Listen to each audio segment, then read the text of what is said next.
HRN listeners. As we celebrate our 15th year, we are deepening our commitment to giving voice to the next generation of food systems storytellers, and we need your help. Our internship and fellowship programs help activate new possibilities for underrepresented and underestimated young people through experiential journalism, audio engineering, and production training. Through these unique programs, HRN helps food equity stewards build essential workforce readiness skills that expand their potential and foster economic mobility. Please consider supporting these critical programs. And with a minimum donation, you can be entered to win a dinner for two at an amazing restaurant in one of 8 cities and tickets to a concert at a great venue in one of those cities. We have incredible partners across the country who have donated, as they also share our passion for helping to educate the next generation of food systems storytellers. Check out heritageradionetwork.org/15 to donate and enter to win today. That's heritageradionetwork.org/15 to donate and enter to win today. And make sure you donate before March 31st. Thank you.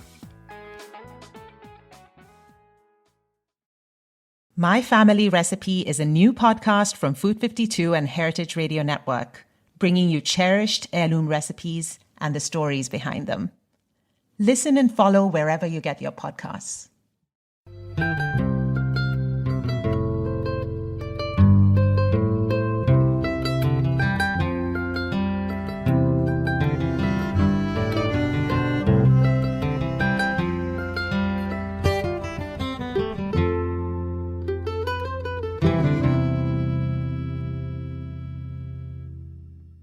Hi there, this is Lisa Held, and you're listening to The Farm Report, a Heritage Radio Network show about the people, processes, and policies that shape how food is produced today. While USDA-certified organic food still accounts for a small fraction of total food sales in the U.S., organic is now officially big business. In 2020, the Organic Trade Association data showed sales rose a record 12.8% to a new high of $56.4 billion. That's for organic food. And as the industry has become more lucrative, fraud, cheating, and lax enforcement of the organic standards have followed. The Cornucopia Institute is a nonprofit watchdog organization that has been working to hold both companies and the USDA accountable in terms of sticking to organic's original ideals and making sure the reality of how organic food is produced lines up with organic's promises around sustainability, health, animal welfare, and more. Today's guest is Melody Morrell, the executive director of Cornucopia Institute. And we're going to talk about the biggest issues in organic food and farming today. Welcome, Melody. Thanks, Lisa. It's great to be here. Great to have you. I, as a journalist, have been using Cornucopia's data and reports for many years. So it's been a really incredible tool for me. And so I'm excited to have this conversation with you. And I think a good place to start is, the thing that I've used over the years that makes me think of what Cornucopia does are your scorecards that rate how meat and dairy brands are actually adhering to the organic standard. And I was just looking at your website before this, and it seems like you've expanded those into many new areas that I had no idea existed. Is that a current focus, or are you kind of looking to create scorecards across all different categories of organic food? Well, that's an interesting question. I think that you found all of these new scorecards because we actually redid our website about a year ago, and it made it much more navigable. I'm really happy with it. It's easier to find things. They're all in one place. Yes. We do have a lot of scorecards right now, some of which are honestly a little bit outdated, but we're updating all of them. And I don't think that we'll be adding any more after this. Our board is not very interested in that, but we are going to move forward into some new areas that we haven't looked at before. Mostly in the coming year, produce will be a major area of study. And I don't think that we'll have a scorecard because produce as an industry doesn't lend itself very well to a scorecard. Nobody really recognizes very many brands in produce. That's not how it's really done. Right. but I'm excited about the coming work there. Yeah, that sounds interesting. And you're right. It's not, you can't say like, oh, if you buy from this brand, you're lettuce. Like people, I don't think even know the brand, right? So it's kind of a totally different. It's going to have to be a different approach. So for someone who has never seen a Cornucopia scorecard, though, kind of the originals, like say dairy. What can you talk a little bit about what the process of putting that together looks like? Yes, I can. So our staff is pretty knowledgeable, particularly our policy director, Marie Burcham. They're a wonder. They actually call themselves a brain in a jar often, and they know quite a lot about livestock in particular. That's what a lot of their schoolwork was, and they have a great base of people. We all do, that we can go to and ask questions. So we might go to a very small farmer, we might go to a mid-scale farmer, and sometimes if they'll talk to us, we'll go to a large-scale farm to find out what are the practices, what are the challenges, what direction is, in this case, dairy going, because organic is about continuous improvement. It's sort of a continuous process on our scorecard as well as new practices arise.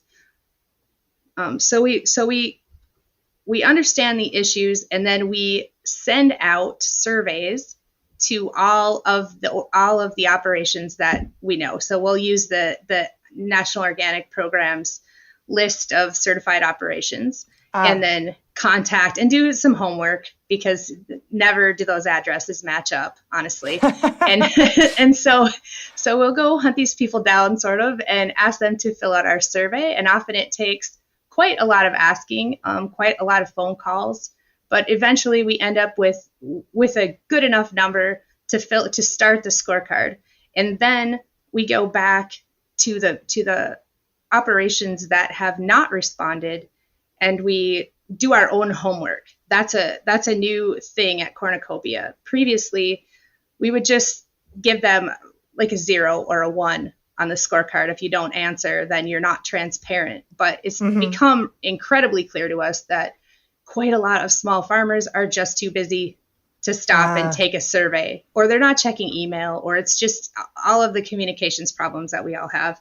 And so we go and do quite a good amount of homework online and asking around to figure out what the practices are as near as we can tell. And then we assign scores. Got it. Yeah, I was going to ask you how difficult it is to get companies to respond, because it does seem like you collect a lot of data, and it's interesting that I hadn't thought of that challenge of like, if it's a smaller brand and it's just coming from a farm, they're busy or they're not checking email. I was thinking more about the bigger companies. Like some of them kind of make a choice not to respond as well, right? Right. Yeah. Most often that's what we see with the bigger companies. They're not, many of our questions center on how large is your largest farm herd. Again, we're talking about dairy, and those are not popular things that companies like to tell you when they have these enormous herds in the desert Southwest. So, right. So they just make a strategic choice to say we won't answer the questions instead of having that information out there, which, speaks. And then, they don't get rated properly, I guess, right? But at the same time, like that speaks to that what they're doing in a different way, that, like you said, like if they're not being transparent, then consumers can see, okay, well, I know that company is not choosing to be transparent, and that's a kind of information they can use as well.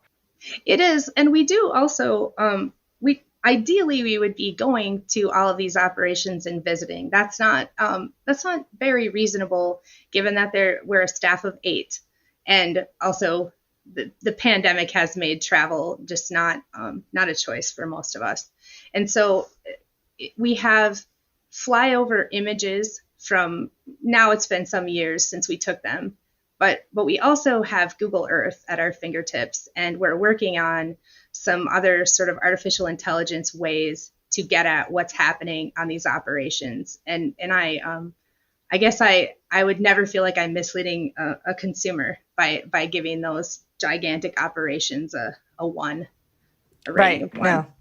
Oh, and that's such a cool idea to use Google Earth. I use that all the time when I'm writing about industrial animal agriculture. And like, it the first time someone showed me that you can see CAFOs if they're big enough on Google Earth, I was like, oh, this is amazing, because you can actually just look at where they are and kind of get a sense of how big they are, right? You can. It's actually remarkable. Yeah. Yes. So in addition to the scorecards, this year you launched a program called the Living Soil Campaign. What is that about? So the Living Soil Campaign is sort of coming out of our concerns about climate change and biodiversity and the loss of topsoil. We're looking at probably fewer than 40 years, according to some reports, of topsoil left on Earth. We're just using it poorly.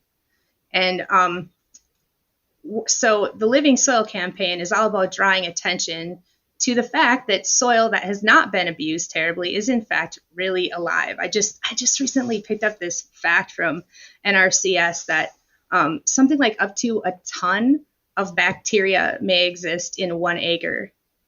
And it's incredible. Crazy. So there's this whole other life happening under our feet that most of us are completely unaware of. And we think it's really important to draw attention to this because organic is all about living soil, ideally. Authentic organic, that's what we call it. Not just organic to the standards, but authentic organic means that farmers are taking care of the soil by growing crops that help each other in rotation, including cover crops and stacked practices. That's kind of a jargony term, but it means that farmers will use more than one of these ideas. So they'll cover crop, they'll do rotations, and they'll maybe include no-till or other practices that are not coming readily to mind. But there are many of these like small things that they can do.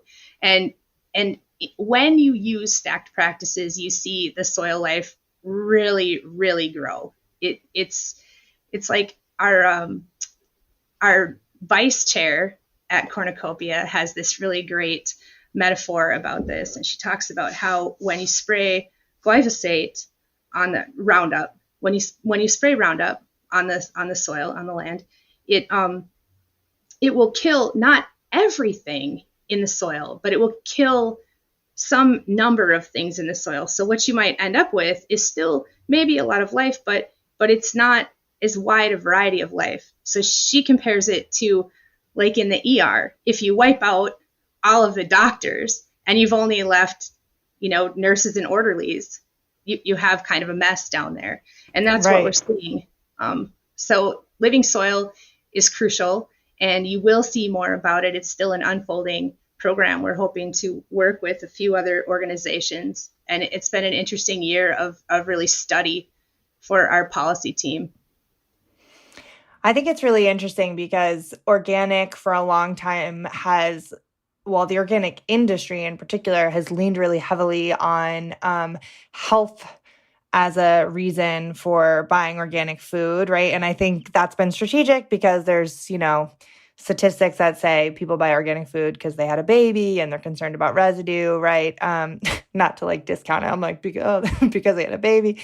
And that's an important reason. And I shouldn't say it like that. But it's always been frustrating to me that that's kind of the only message that gets out about why you would choose organic when there are all these environmental arguments, not to mention like the poisoning of farm workers and all of that. But the idea of like the soil, which is, has so many impacts on the environment, including climate, that is something that I think the industry hasn't done a great job at talking about. So I think it'll be interesting to see like what Cornucopia puts out there on that front.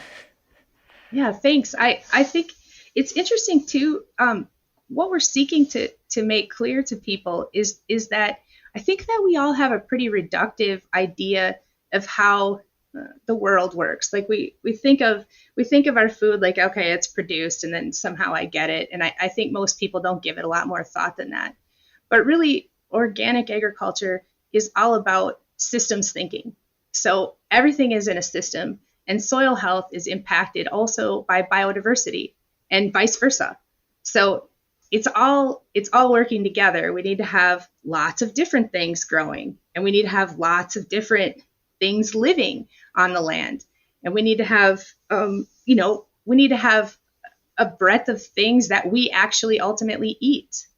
Right now, we eat so few crops. I swear that I heard somewhere that it's something like 30 foods that most of us eat, like over and over and over. And when you look at indigenous history, you can see people eating like 500 different crops throughout a year.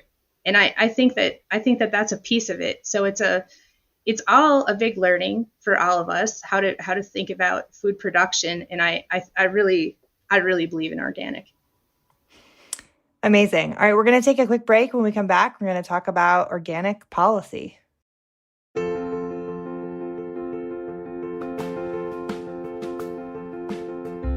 Good food is worth 1,000 words. This is Aarti Menon, and I'm delighted to share a new podcast with you, My Family Recipe, from Food 52 and Heritage Radio Network. Adapted from Food 52's much-loved column of the same name, the My Family Recipe podcast will bring its pages to life. Each episode of My Family Recipe brings you a cherished heirloom recipe and the story behind it, from voices across the world of food. We'd open these tubs of dough and they would exhaust these incredible yeasty fumes, and it just smelled like nothing else. It was so intoxicating. I'll interview writers and chefs, parents and children, about what's passed down along with the foods that we know and love. Chinese people aren't like born with a download on how to like velvet chicken. That's not something that just like comes to you. Listen and follow wherever you get your podcasts. All right, we're back. This is Lisa Held. You're listening to The Farm Report on Heritage Radio Network. I've been talking to Melody Morrell. She's the executive director of the Cornucopia Institute. And we've been talking about kind of organic practice and some of the work that the Cornucopia Institute does on sort of helping people understand what organic means and what producers are doing. And I want to talk a little bit about policy. There's a lot going on right now when it comes to how USDA is handling organic and some rules that are coming out. First of all, Melody, we've got a new Secretary of Agriculture. I guess, well, at this point, not super new, right? Almost a year, but newish. Yeah. New team at USDA that is still being fleshed out. So far, what's your impression of Secretary Vilsack and the agency's handling of the National Organic Program? Mm-hmm. So I think, although he's been there for a while, it's still too early to tell. Very little has really transpired so far. It's really frustrating. There's quite a bit of lip service. There's promises that certain key rules, which I'm sure we'll talk about, are about to drop next spring. But again, nothing. There's been $20 million put toward what used to be organic cost share so that organic farmers can get help paying for their certification. That's great, but it's also not attached to the organic cost share. It's some other pandemic program. And $20 million is really not going to go that far, particularly when small farmers who most need it are the least poised to apply for and receive it. So, So there's that. One thing that I will say, or a few things that I will say that I think are going quite well with this current administration, however long we actually have it for, is Marnie Carlin has now been named the senior advisor on organic and emerging markets at the USDA. And this is a new position. I think there are a few of them up there. And and these are critical because USDA is not pro-organic overall. Remember that organic is a marketing program to USDA. And so that's all it is. It has no one is really allowed to say that it's superior in any way. No USDA person can say that to conventional or GMO production, which is ludicrous. But that's where we are in the program. And I'm seeing more high-level staff move in and begin to have things to say that I think will be useful overall once they kind of get their bearings. And I also see that the program itself has put in more enforcement staff, which is crucial, absolutely crucial. It's like this thing that gets talked about a lot is that organic is probably about 6% of the market. I think that's the last number I heard. And we're getting an incredibly tiny fraction of the USDA budget to enforce any of this. It's not 6% of the USDA budget. And so I will give them that being understaffed is a problem. And we really need to see action quickly. How this was laid out, how OFPA, the Organic Foods Production Act, was laid out, that started organic at USDA. It was a great dream. It was a great plan. And then all of the rulemaking sort of just stuttered. And it ended up that big industry got their foot in the door ahead of time. And before enforcement could even be considered, they started practices that are now like benchmark practices. So that's, I would say that's the rift. I know you didn't ask this, but that's the rift between what we call authentic organic and just certified organic production. Sure. Well, and you mentioned enforcement. Let's talk about that first. So there's a rule called strengthening organic enforcement, and I believe that initially came out of the last Farm Bill, and it was one of the few rules that the USDA actually just kind of worked on and put forward in a somewhat timely manner. And that came out of like really preventing fraud, right? Like the straight up, like the grains that are labeled organic that are not actually organic that are being imported. That rule, I think at this point, right, is they're saying it's going to be finalized in the spring. Is it strong enough? Do you feel good about the components of that rule? Okay, so those are, I'm going to start with, do I feel good about the components? Yes. Yes, I feel good about the components as being a real baseline to begin to think about organic fraud. Okay. We have, one of the problems that we have in organic agriculture is there are very few data points. To get very, very wonky on you, there's something called harmonized tariff codes, which are codes for import and export that can tell us how much of a given product are moving. Okay. In conventional, they have them everywhere. In organic, there's just very, very few products that are actually tracked that way. And I'm telling you all of this. I'm telling you all this because we don't really know what's going on altogether. Like we have some guesses. We can guess from the market when prices fluctuate, sort of what's happening, and we can get it. There are a shocking number of people on the ground who do file complaints with USDA about fraud. It's not like completely unminded, but it's not working well enough yet. And so what USDA has done in this rule is begin to collect data. And in fact, before this rule is even in place, there have been things moving on the ground. I've been watching this really carefully because data is my sort of native area, and I'm always looking for it. And USDA, the National Organic Program, has begun to work with other agencies that it has weirdly never worked with before.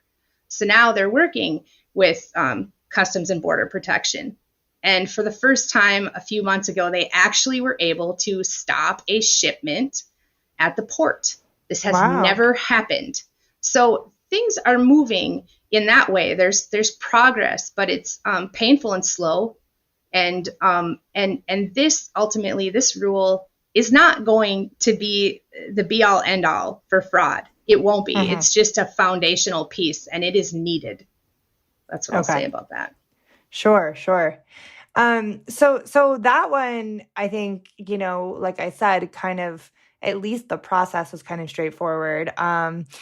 When we talk about another big rule that I know is very very big in the organic world right now is origin of livestock. This one has been kind of like, oh my gosh, I don't even know how many years this has been going on at this point. Do you? Pretty much since the beginning. Yeah. Immediately.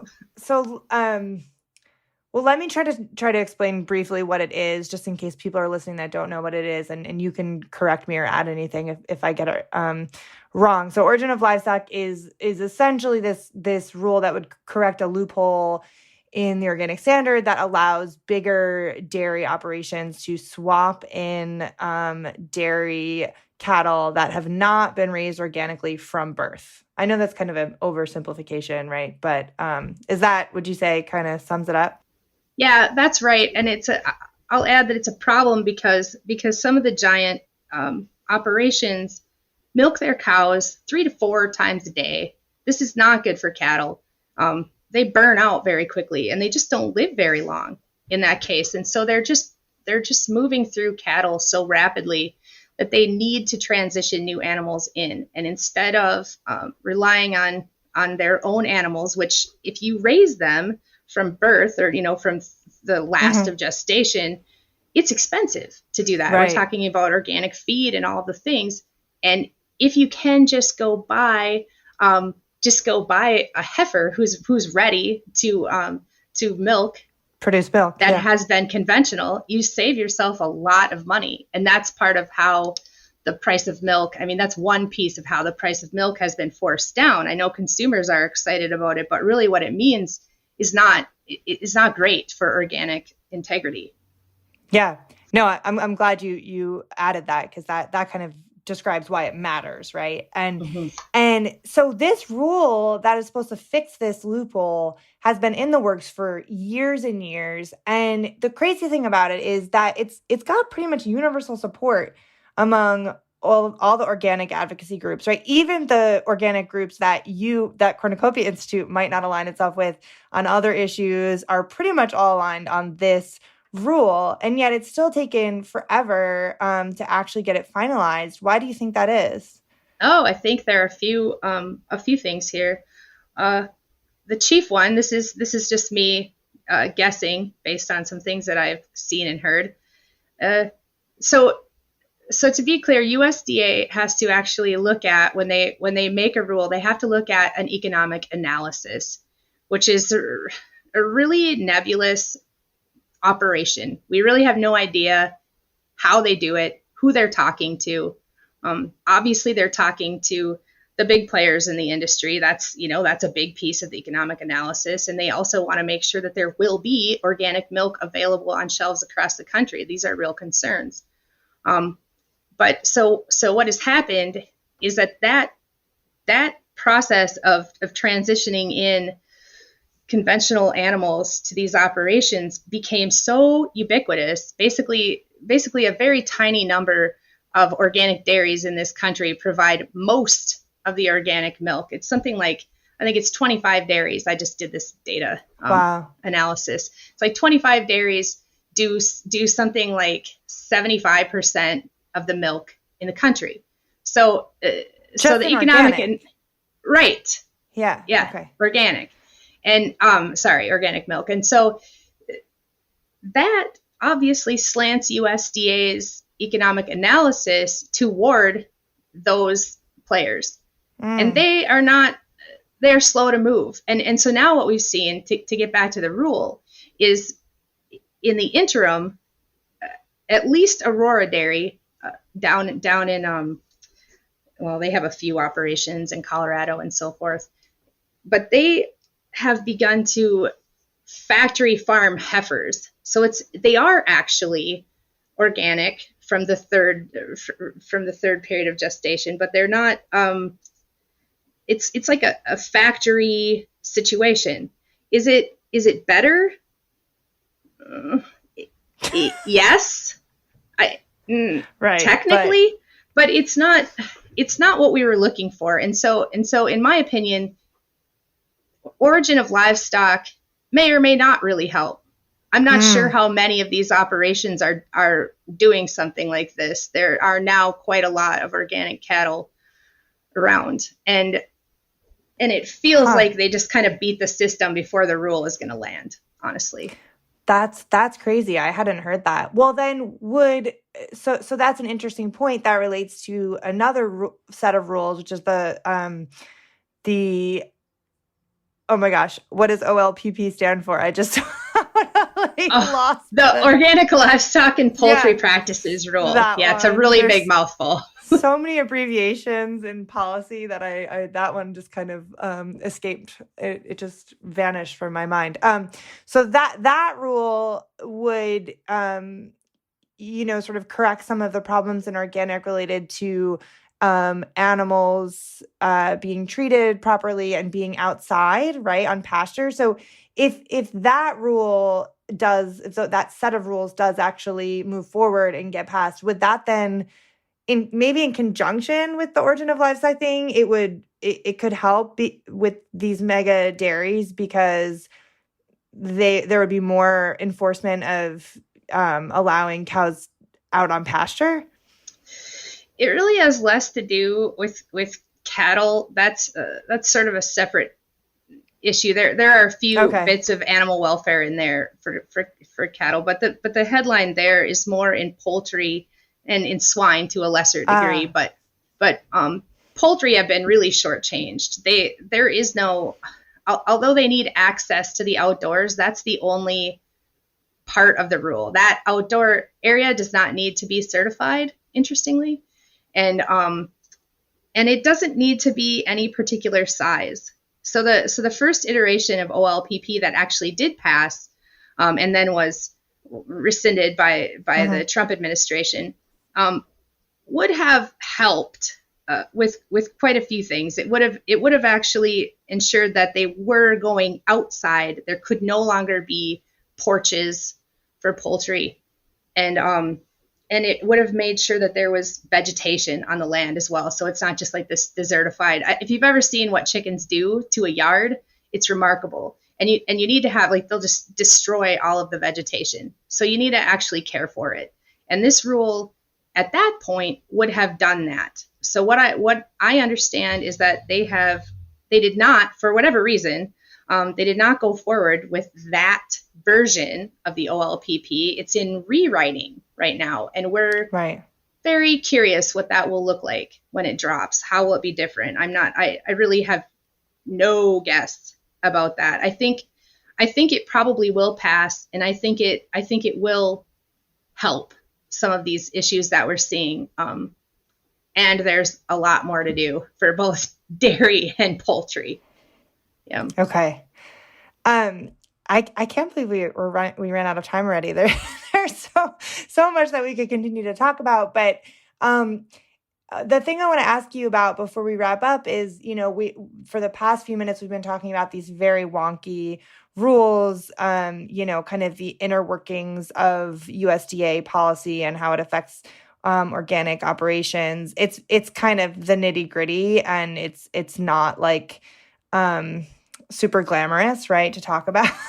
Right. But just thinking about the future, why does all this, and it's, in the context of maintaining the integrity of the organic standard, which Cornucopia is all about, why does it matter?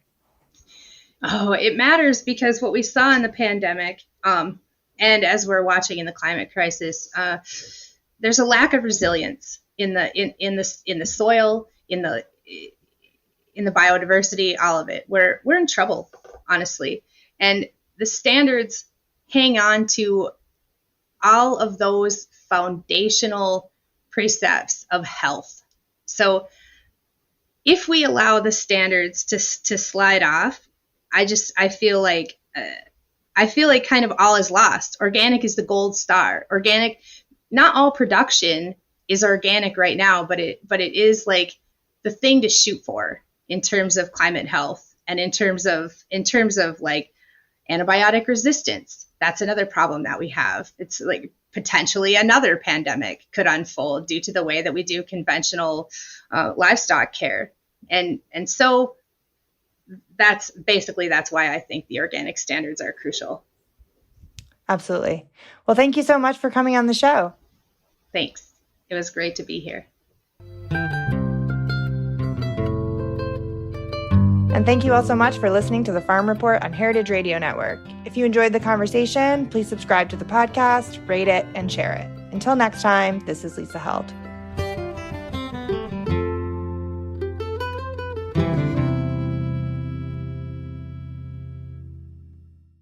The Farm Report is powered by Simplecast. Thanks for listening to Heritage Radio Network, food radio supported by you. For our freshest content, subscribe to our newsletter. Just enter your email at the bottom of our website, heritageradionetwork.org. Connect with us on Instagram and Twitter at heritage_radio. You can also find us at facebook.com/Heritage Radio Network. Heritage Radio Network is a nonprofit organization driving conversations to make the world a better, fairer, more delicious place. And we couldn't do it without support from listeners like you. Want to be a part of the food world's most innovative community? Subscribe to the shows you like, tell your friends, and please join the HRN family by becoming a member. Just click on the heart at the top right of our homepage. Thanks for listening.